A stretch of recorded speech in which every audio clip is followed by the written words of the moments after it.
Bom dia, uma alegria poder chegar até na tua casa para conversar contigo nessa manhã sobre a palavra de Deus. Deus nos saúda com a palavra de Lucas, capítulo 24, versículo 32, que diz assim: Os discípulos de Emaús disseram um ao outro: Porventura não nos ardia o coração quando Jesus pelo caminho nos falava, quando nos expunha as Escrituras? A palavra aqui vem do contexto da história dos discípulos no caminho de Emaús. Jesus estava vivo, Jesus havia ressuscitado, e esses discípulos, que não são dos 12, do grupo de Jesus, dos 12 discípulos, estão caminhando, voltando de Jerusalém para as suas casas. E no caminho, um homem se achega para perto deles e começa a conversar, e começa a perguntar para eles por que eles estão tão desiludidos, por que eles estão tão desanimados, tão preocupados. E aí eles falam e tal, contam para ele, e quando então eles chegam ao seu destino, o homem faz menção de ir adiante, eles insistem para que ele ficasse, lembrando que no tempo de Jesus, hospedar pessoas que estão em viagem era um ato de piedade, um ato de fé.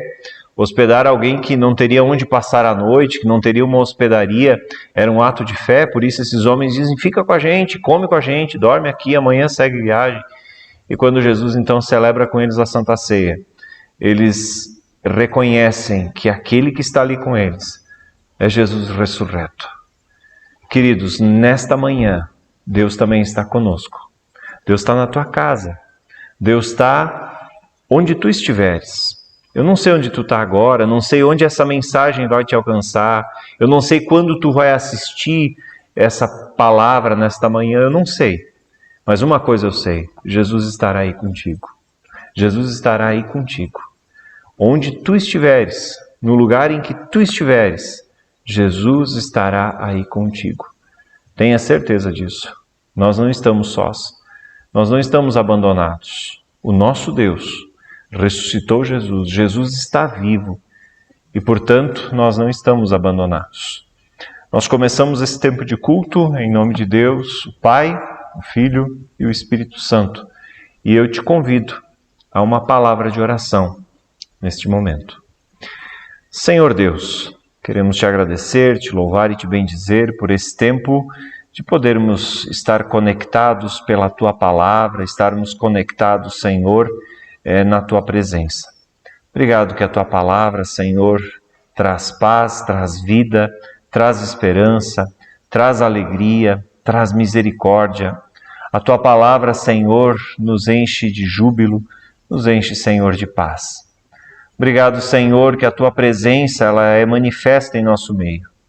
Mesmo depois de tanto tempo da primeira Páscoa, da ressurreição, ainda hoje podemos sentir a Tua presença. Tu que és o Deus vivo, o Todo-Poderoso, o Senhor da história. Tu estás vivo e nós te louvamos por isso. Obrigado, Senhor, pela possibilidade que temos de novamente ouvirmos Tua palavra, de estarmos reunidos em Teu nome.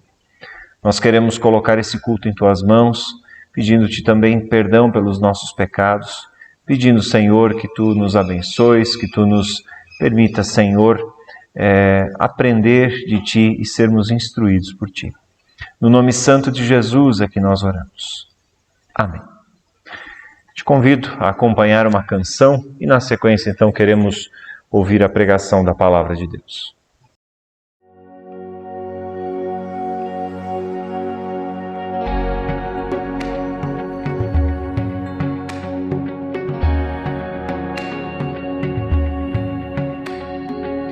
Obrigado por esse dia, Senhor. O nosso prazer e a nossa alegria é cantar louvores ao Teu nome. Lá, no fim do horizonte, no canto mais distante do ar, a Tua mão está.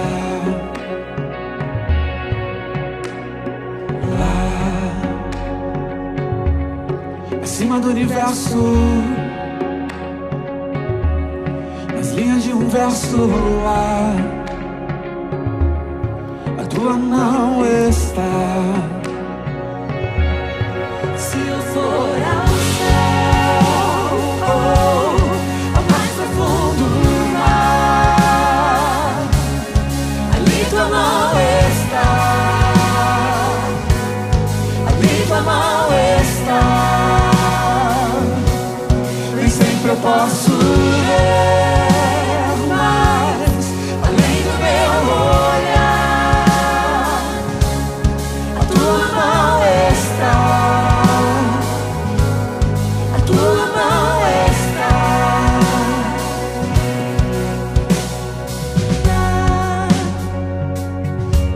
Me ensinando este momento,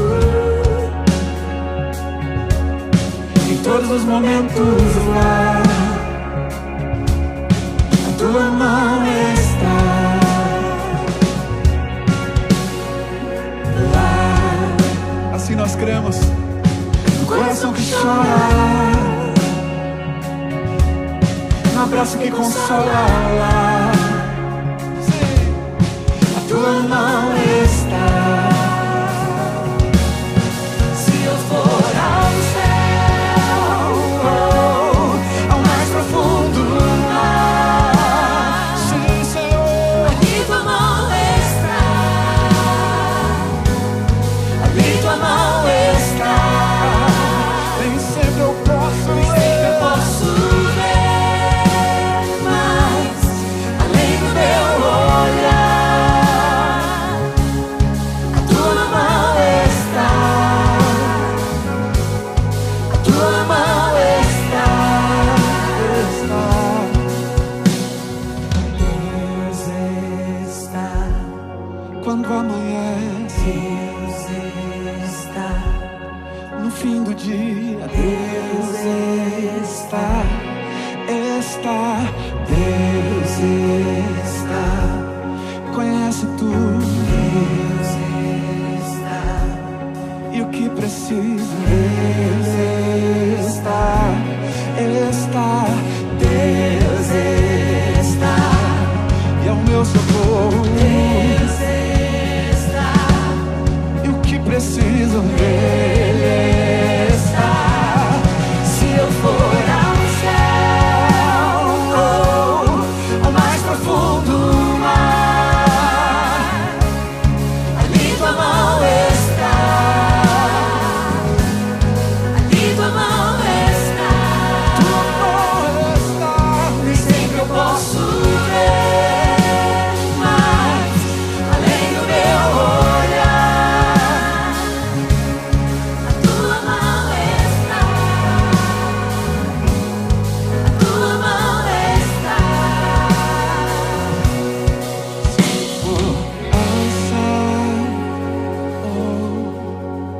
Ao mais profundo mar, a tua mão está, Senhor. A tua mão está, meu Deus. Nem sempre eu posso ver, mas além do meu olhar, a tua mão está, a tua mão está.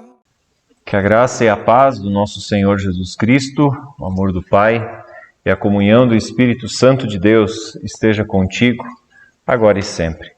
Eu não sei quando essa mensagem vai chegar até ti, eu não sei quando tu vais poder assistir, mas que quando tu assistires, a presença do Deus Todo-Poderoso esteja contigo, esteja sobre a tua vida e sobre a tua casa. Nós queremos hoje conversar sobre um tema a partir do texto de Lucas, capítulo 8, os versículos 22 a 25, que nos dizem o seguinte, Lucas 8, 22. Certo dia, Jesus disse aos seus discípulos: "Vamos para o outro lado do lago." Eles entraram num barco e partiram. Enquanto navegavam, ele adormeceu. Abateu-se sobre o lago um forte vendaval, de modo que o barco estava sendo inundado, e eles corriam um grande perigo. Os discípulos foram acordá-lo, clamando: Mestre, mestre, vamos morrer. Ele se levantou e repreendeu o vento e a violência das águas. Tudo se acalmou e ficou tranquilo. Onde está a sua fé? Perguntou ele aos seus discípulos. Amedrontados e admirados, eles perguntaram uns aos outros: Quem é este que até aos ventos e às águas dá ordens e eles lhes obedecem? Queridos e amados do Senhor, quando a gente olha para esse texto, a partir dos outros textos de Mateus, Marcos, nós vemos que esse texto nos apresenta alguns detalhes a mais. Por exemplo, sabemos através da leitura dos outros textos, dos textos paralelos, de que era final de dia, de que Jesus havia pregado, Jesus havia passado o dia ensinando pessoas, Jesus havia passado o dia se ocupando com pessoas, com o ensino do Evangelho. E aí, quando está começando a terminar o dia, ele dá ordem aos seus discípulos para que atravessassem o mar da Galileia. Interessante, preste atenção nesse detalhe. Jesus ordena que eles atravessem. Do outro lado do mar da Galileia ficava a região de Decápolis. Eram 10 cidades que não eram israelitas. A travessia do mar da Galileia era uma travessia que esses homens já haviam feito inúmeras vezes. Eles eram homens experientes na travessia do mar da Galileia. Temos que lembrar que boa parte dos discípulos eram pescadores, homens que haviam crescido sob aquelas águas, haviam crescido sobre aquele mar, aquele lago, enorme lago, pescando junto com seus pais, junto com suas famílias, às vezes talvez sendo já a terceira, quarta, quinta ou mais gerações de pescadores. E então Jesus diz: atravessem para o outro lado. E enquanto eles atravessam, enquanto eles estão remando, enquanto eles estão ali dentro do barco, o sol se pondo, Jesus está cansado. E Jesus deita então num cantinho sobre uma almofada e ali ele dorme. Nós vemos aí um Jesus 100% humano.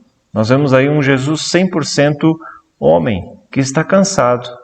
O dia todo ele atendeu pessoas, ele conversou, ele aconselhou, ele pregou, ele ensinou, e ele está cansado, e ele então deita e dorme. E ele está dormindo, como nós diríamos, belo e formoso. E os discípulos então estão no meio da travessia, e no meio da travessia de repente se levanta um temporal assustador. Esses homens, como pescadores, já haviam vivido muitos temporais no mar da Galileia. E pela questão geográfica, todo o Vale do Jordão, que começa no Mar da Galileia, o Vale do Jordão e deságua lá no Mar Morto, é uma região que está abaixo do nível do mar, abaixo do nível do mar Mediterrâneo.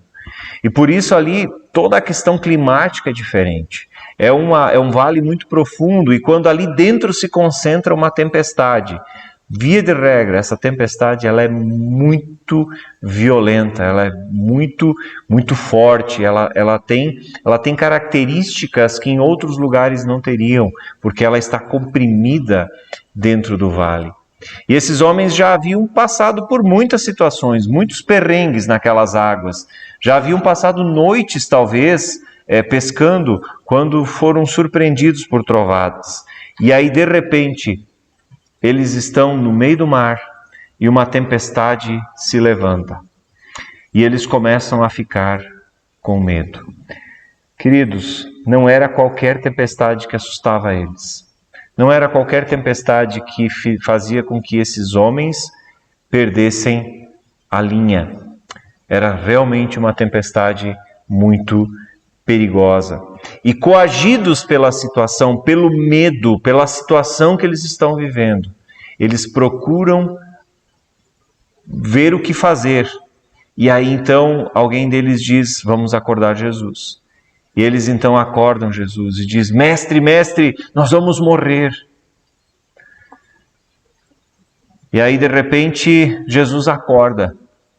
Jesus olha aquela situação, ele dá ordem ao vento, dá ordem ao mar, dá ordem àquele caos todo, coloca novamente a ordem e diz o texto que tudo estava novamente em paz, tudo estava, como diz Almeida, na mais perfeita bonança. Por que eles gritam por socorro para Jesus? Porque eles haviam visto, em outros momentos anteriores a este, sinais extraordinários. Eles haviam visto Jesus fazendo coisas extraordinárias em outros momentos, e eles então gritam por Jesus para que Jesus se manifeste, para que ele faça algo no meio daquela situação. Eles haviam visto sinais em outras ocasiões, e eles esperavam que Jesus fizesse algo ali. E também porque eles estão desesperados, eles gritam para Jesus. O ser humano, quando está desesperado, ele procura ajuda em todos os lugares. O ser humano, quando está desesperado, ele busca socorro em qualquer coisa que ele acha que pode dar socorro. E, felizmente, Jesus estava naquele barco. E eles puderam então gritar por socorro, pedindo ajuda para Jesus, pedindo que Jesus se manifestasse ali, que Jesus fizesse algo por eles. E eles ouvem uma repreensão. E essa repreensão é interessante a gente observar, ela é ignorada pelos discípulos. Jesus diz: mas onde é que está a fé de vocês? Onde está a fé de vocês? Por que vocês não creem? Diz Almeida. Onde está a fé de vocês? E esses homens parece que não percebem que Jesus os está repreendendo. E eles então eles então procuram a ajuda de Jesus sem se dar conta que estão sendo repreendidos. E no final, apesar da repreensão, apesar de verem o sinal de Jesus, apesar de já terem vivido outros sinais de Jesus, terem visto, eles estão em dúvida. Mas quem é este que até o vento e o mar lhe obedecem?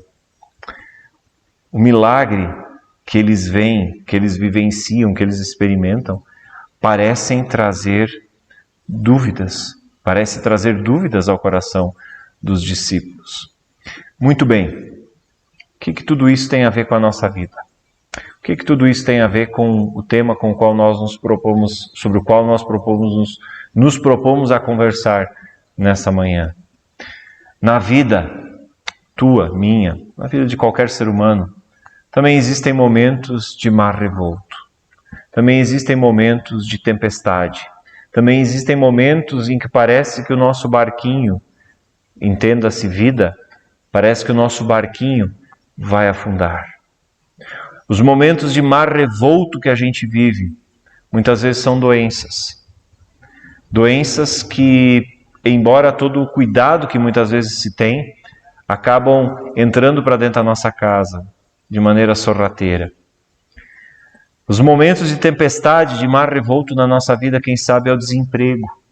Temos vivido aí uma crise bastante grande em alguns setores. E quem sabe o desemprego é o mar revolto que se abate sobre a nossa casa.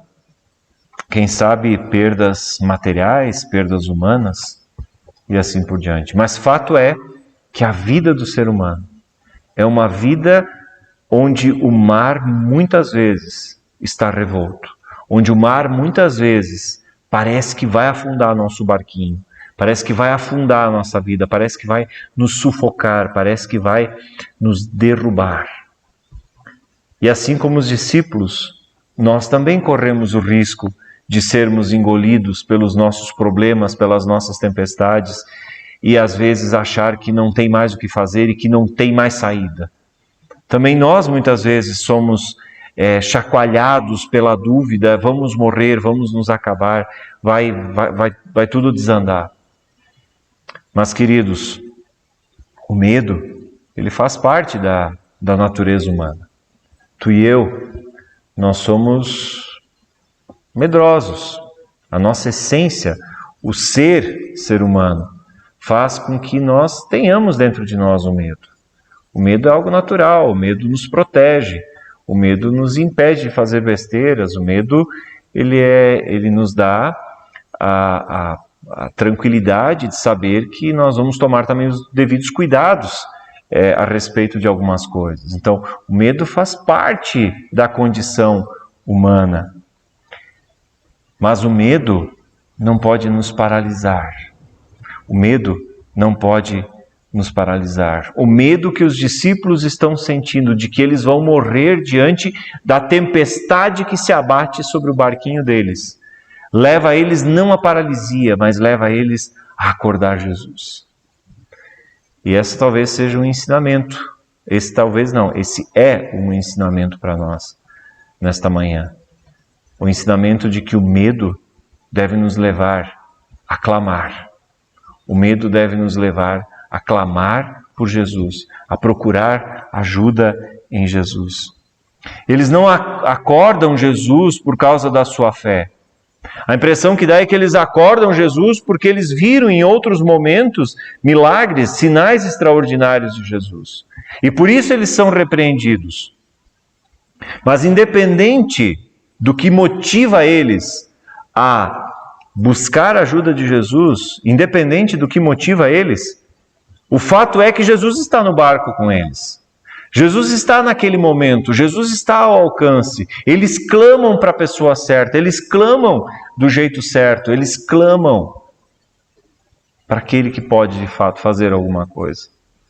Se eles fazem isso por fé ou fazem isso porque em outros momentos viram o agir extraordinário de Jesus, eu quero, pelo contexto, pela maneira como Lucas nos conta as histórias ali em torno dessa experiência dos discípulos, é porque eles haviam visto Jesus fazer coisas extraordinárias em outro momento. E aí Jesus repreende-os porque eles o acordam, não porque eles creem que Jesus pode fazer algo, mas porque eles querem ver Jesus fazer algo. Mas independente disso, o fato é que Jesus está aí. Fato é que Jesus está naquele barco. Fato é que Jesus está naquela situação, ao alcance deles. Ao clamor dos discípulos, Jesus atende com autoridade. Jesus tem autoridade sobre o vento, sobre o mar e sobre o temporal. Tanto que quando Jesus dá ordem, o mar se acalma, o vento se acalma. Quando Jesus acorda, o vento se acalma. Olhando a situação que nós vivemos, será que nós também às vezes não temos a impressão de que Jesus está dormindo e, portanto, alheio ao que está nos acontecendo? Talvez os discípulos naquele momento estivessem pensando, mas por que esse homem dorme? Nós estamos aqui afundando, está entrando água, nós vamos todos morrer e esse homem dormindo. Queridos, Jesus está perfeitamente no controle da história. Jesus está claramente no controle da história. Jesus está. Por quê? Porque quando os discípulos estão, no final daquele dia, numa margem do Jordão, do mar da Galileia, melhor dizendo, e Jesus diz, atravessemos, ele certamente sabia o que estava por acontecer. Ele não colocaria a vida dos discípulos em risco. Ele não colocaria a vida dos discípulos em risco, porque ele disse, atravessemos, ele está dizendo, vamos lá. Jesus dá ordem. Ele está no controle da história. Também nos nossos tempos, tempos de tanto desespero, tempos de tanto medo, tempos de tanta angústia, Deus está no controle da história. Por quê? Porque certa ocasião, em Mateus capítulo 28, versículo 20, Jesus diz, eu estarei com vocês todos os dias, inclusive em 2021, quando nós estamos vivendo momentos muito difíceis, por conta das circunstâncias que se abatem sobre o Brasil e sobre o mundo. Jesus está no controle da história. Lá com os discípulos ele estava, apesar de estar descansando, ele estava no controle da história. Conosco, ele continua no controle da história. Se em nosso barco, e quando eu falo em barco, eu estou falando na nossa história de vida, na nossa história pessoal, também estiver mais alguém além de nós e dos nossos, se ali estiver Jesus Cristo, mesmo que aparentemente nós não vejamos sinais da manifestação de Jesus Cristo, ainda assim, Ele está no controle da história. Ainda assim, Ele tem o controle da nossa vida nas suas mãos. Ainda assim, Ele tem o controle de toda essa situação nas suas mãos. Mas por que Jesus não faz alguma coisa? Então talvez seja a pergunta. Mas por que Jesus não acaba com esse mal que tem feito tanto estrago no nosso país, na nossa nação, no nosso mundo? Eu não sei, queridos. Eu não sei. Mas uma coisa eu sei. Que eu posso clamar a Jesus. Que em meio ao desespero, que em meio ao medo, que em meio à angústia, eu posso clamar a Jesus. Porque Ele está aí, porque Ele está no barco, porque Ele está no barco da minha vida, no barco da minha história. Cristão sente medo, sim, mas cristão não necessariamente precisa viver desesperado, se ele tem no seu barco a presença de Jesus. Existe uma diferença muito grande entre medo e desespero. O medo é algo que faz parte da nossa vida, é algo que faz parte da nossa história. Até mesmo bebês têm medo. A minha menina de 1 ano e pouco estava andando no pátio e a cachorra ameaçou em cima dela, e a nossa cachorra não é agressiva, pelo contrário, ela é brincalhona, ela queria brincar com minha filha entendeu que ela era uma ameaça e começou a chorar. O medo faz parte da natureza humana, mas o desespero não precisa fazer parte, se Jesus estiver no barco. Nada de desespero. Não precisamos de desespero. Tem mais alguém aí. E esse alguém é Jesus. E quando os discípulos se dão conta de que Jesus está aí, eles clamam a Jesus. Se eles clamaram por fé ou porque eles queriam um sinal extraordinário de Jesus, o que eu acredito que foi desejando um sinal extraordinário de Jesus e não por fé, mas fato é que existia mais alguém ali. Jesus estava naquele barco. Eles todos estavam molhados, assustados, e quando vem toda aquela situação se transformar em grande bonança, eles perguntam: quem é este? Talvez a gente diga, mas quem é este? Mas por favor, eles já estavam quanto tempo andando com Jesus? Quanto tempo eles já eram seguidores de Jesus, já eram discípulos de Jesus, e eles ainda têm dúvidas? Quem é este que até mesmo o mar e o vento lhe obedecem? Queridos, o tempo que os discípulos estavam com Jesus era o tempo que eles estavam sendo lapidados na sua vivência, na sua fé, lapidados na sua confiança em Deus, lapidados na sua entrega a Deus. O tempo que nós vivemos também é o tempo de lapidação. É o tempo de ter que lidar com algumas perguntas num mundo onde todo mundo se acha todo-poderoso. A pergunta por exemplo, por que tudo isso está acontecendo? Esse é o tempo de ser lapidado por Deus. Esse é o tempo de aprender a confiar em Deus. Esse é o tempo também de aprender a ser grato a Deus. Esse é o tempo de ser lapidado. Talvez muitos de nós que cremos em Jesus descubramos nesse tempo que estamos vivendo que talvez nós não cremos tanto assim. Ou nós cremos porque a vida inteira vivenciamos coisas boas com Deus. E agora, de repente, a nossa vida comunitária está cerceada, está limitada, os nossos relacionamentos estão limitados, e no meio de tudo isso a gente está se perguntando: onde está Deus? Queridos, Deus está onde sempre esteve, todos os dias conosco, como Ele prometeu. E quando os discípulos se perguntam quem é este, eles ainda não haviam sido lapidados o suficiente. Eles estavam no processo de lapidação. E esse processo de lapidação, ele vai até a crucificação de Jesus, até a ressurreição de Jesus e até mesmo depois. Porque se a gente lê em Atos dos Apóstolos, nós vemos que esses mesmos homens e mulheres que com Jesus andaram, que com Jesus conversaram, que experimentaram coisas extraordinárias, grandiosas com Jesus, ainda não estão prontos, estão sendo lapidados. Pedro é um exemplo evidente disso. Quem é este? revela discípulos que estão deslumbrados com o Jesus Todo-Poderoso, mas que ainda precisavam, na sua caminhada, ter algumas lições sobre fé. Esse tempo que vivemos, talvez também seja o tempo que a gente precisa ser lapidado, para a gente perceber que, embora as circunstâncias sejam difíceis, que o mundo em que vivemos é um mundo de confusão, um mundo estranho, um mundo complexo, ainda assim, Deus deseja lapidar a nossa espiritualidade, lapidar a nossa confiança nele. Talvez esse seja o tempo que Deus está dando para que a nossa fé seja depurada, para que a nossa fé seja fortalecida, para que a nossa fé seja filtrada. Filtrada no sentido de percebermos o que nos leva a ter um relacionamento com Deus. A perceber o que nos leva a ter uma vida de oração, o que nos leva a querer estar em comunhão com Deus. Esse tempo que estamos vivendo, talvez seja o tempo de sermos açoitados pelas tempestades, para que a gente consiga realmente perceber se Jesus está no nosso barco ou não.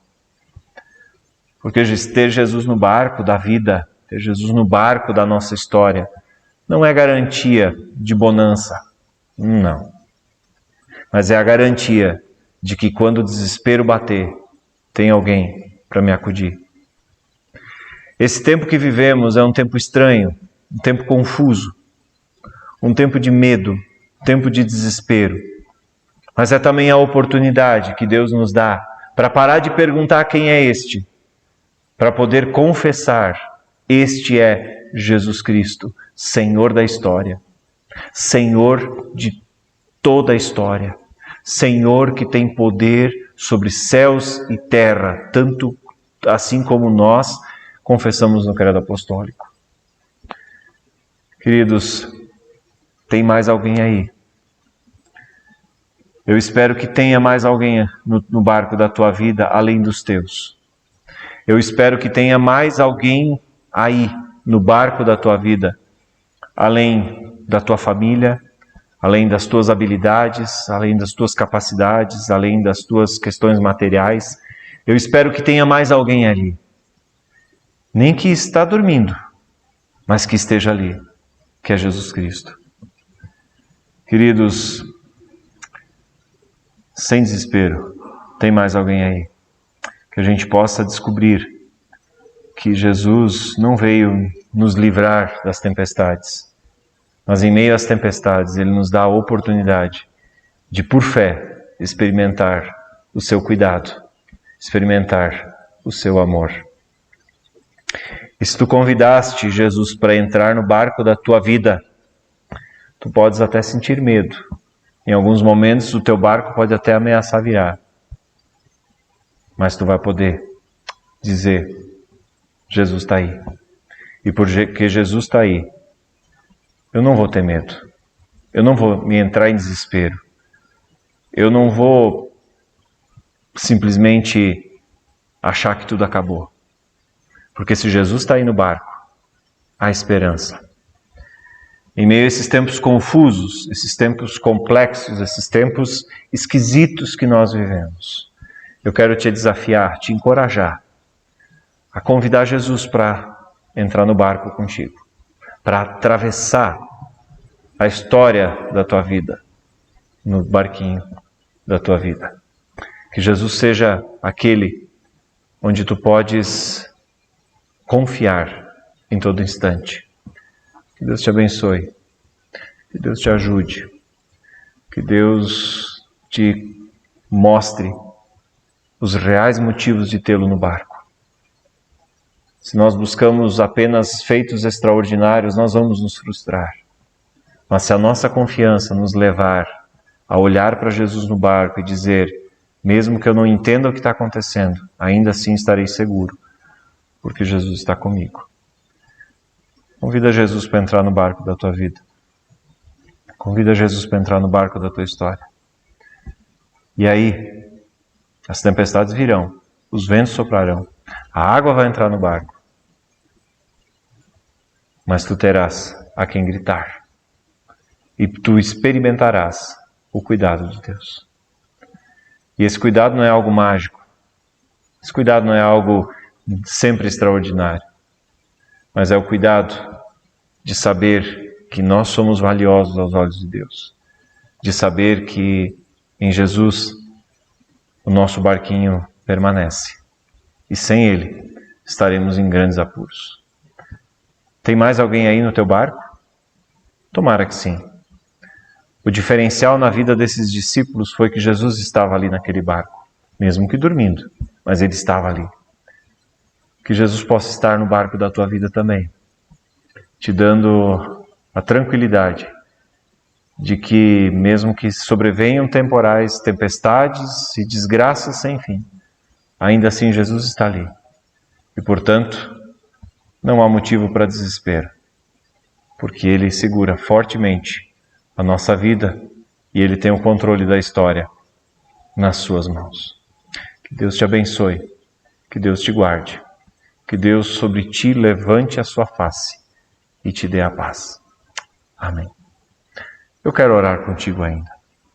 Senhor, obrigado pelo teu amor, pelo teu cuidado. Obrigado que tu és Senhor da história. Obrigado que naquele barco tu acudiste esses discípulos, tu guardaste eles, Senhor, em tuas mãos e o barquinho deles não afundou. Tu sabes, Senhor, que nos barcos da nossa vida, muitas são as tempestades que vêm se abatendo.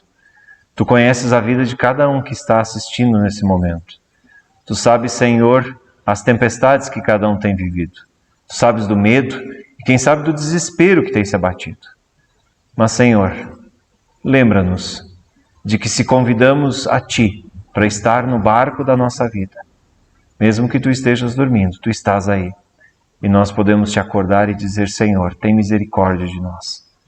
Tem misericórdia. Senhor, que bom que Tu és Senhor sobre vento, sobre tempestade.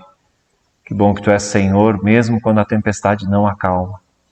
Que bom que Tu és Senhor que cuida dos Seus amados. No nome santo de Jesus é que nós oramos.